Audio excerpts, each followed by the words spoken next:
that I should be another kind of way. Maybe I'm not pretty, maybe I'm just fine.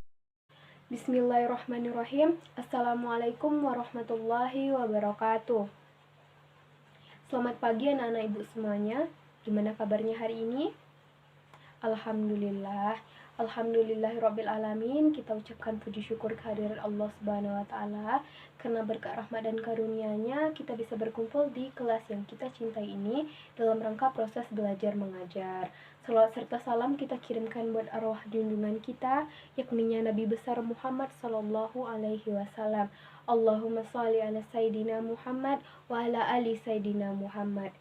Nah, Ananda sekalian, sebelum proses belajar kita mulai, alangkah lebih baiknya kita membaca doa terlebih dahulu.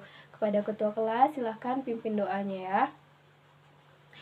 Bismillahirrahmanirrahim. Rabbi zidni ilman warzuqni fahman.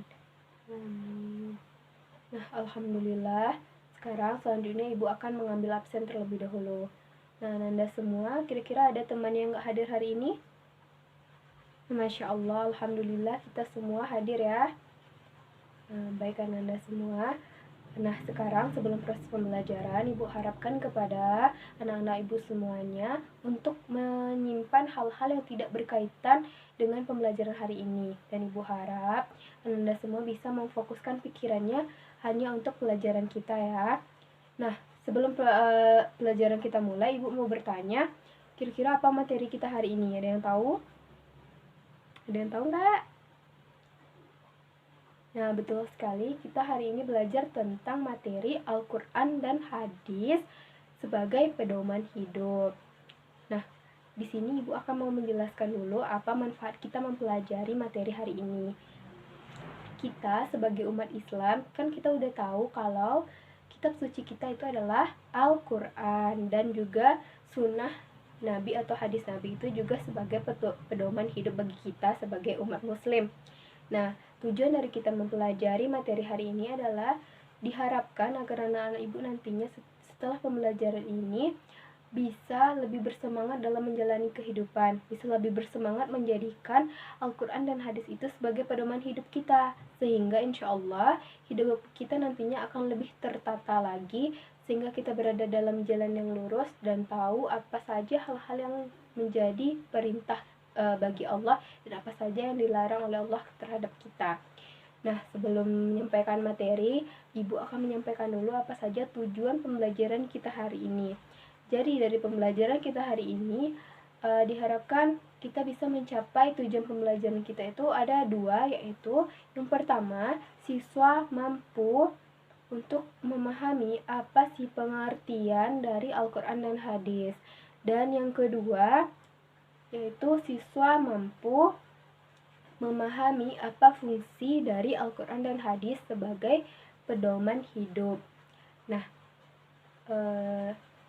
jadi untuk hari ini, di pertemuan kali ini, kita akan belajar tentang dua pembahasan, yaitu yang pertama tentang pengertian dari Al-Quran dan hadis, dan yang kedua kita akan belajar tentang materi apa saja fungsi dari Al-Quran dan hadis sebagai pedoman hidup.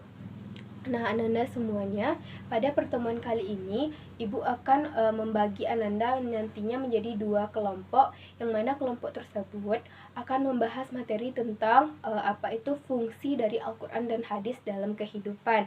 Nah, jadi nanti kita bersama-sama akan mencari apa saja fungsi dari Al-Quran dan hadis, kemudian nanti di akhir pembelajaran akan kita simpulkan juga secara bersama-sama kembali, akan kita bahas lagi, akan kita gali secara bersama-sama. Nah, sekarang Ibu akan membagi Ananda menjadi dua kelompok dulu ya. Nah, kelompok satu itu Siti Anisha dan Dewi Rara. Kelompok dua itu Cici Permata dan Afni Nora ya. Silakan Ananda duduk sesuai dengan kelompok yang sudah Ibu bagi. Nah, baik Ananda sekalian, untuk tugas kelompok silakan buka buku paket halaman 17 sampai halaman 21. Silakan itu dibaca, dipahami, kemudian dirangkum, lalu simpulkan bersama dengan anggota kelompoknya. Nanti di akhir pembelajaran akan kita bahas secara bersama-sama, akan kita pecahkan dan tangguhkan tentang materi pelajaran hari ini. Nah, untuk kegiatan kelompok ini akan Ibu beri waktu selama 15 menit. Silahkan Ananda diskusikan dengan anggota kelompoknya masing-masing. Lalu kemudian nanti akan kita bahas secara bersama-sama. Nah, baik, silahkan didiskusikan terlebih dahulu. Baiklah Ananda semuanya, berdasarkan diskusi kelompok yang telah kita lakukan tadi, Ibu berharap sedikit banyaknya telah tertanam konsep dalam pemikiran Ananda masing-masing, baik itu tentang pengertian Al-Quran dan hadis, maupun tentang fungsi Al-Quran dan hadis sebagai pedoman hidup. Nah, untuk lebih rincinya lagi, Ibu akan kembali menjelaskan tentang materi yang pertama, yaitu pengertian Al-Quran dan hadis.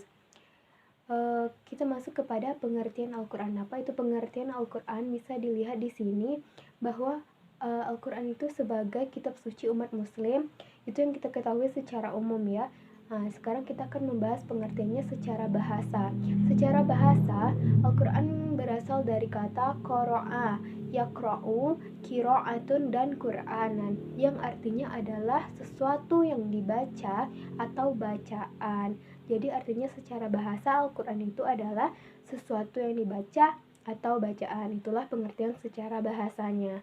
Nah, sekarang kita masuk kepada pengertian secara istilah. Sedangkan secara istilah merupakan artinya adalah Al-Quran itu sebagai kalamullah. Kalamullah yang diturunkan kepada Nabi Muhammad SAW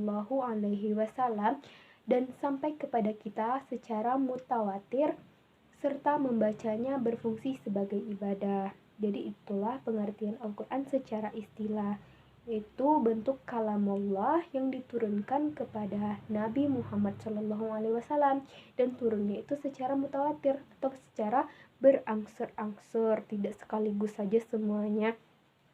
Lalu ketika kita membacanya itu merupakan suatu ibadah. Nah, selanjutnya kita masuk kepada pengertian hadis.